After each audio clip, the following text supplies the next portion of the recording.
বান্দা যতক্ষণ নামাজে থাকে ততক্ষণ আল্লাহর পক্ষ থেকে একটা রহমতের ফেরেশতা ওনার মাথায় ছায়া হয়ে থাকে।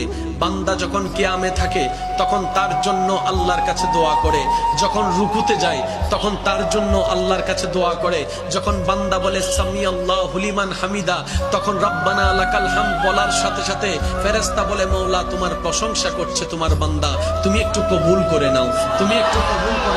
বান্দা যখন সুবহান রাব্বিয়াল আযীম বলে তখন ফেরেশতা বলে মওলা তোমার প্রশংসা করছে আমি শুনছি। সুবহান রাব্বিয়াল আলা বলছে, ফেরেশতা বলে মওলা তোমার প্রশংসা করছে আমি শুনছি।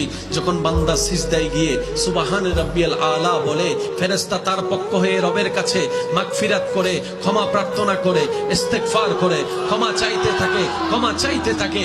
আল্লাহ তাআলা ওই ফেরেশতার দোয়ার বদলতে ওই নামাজীর গুনাহকে মাফ করে দিতে থাকেন।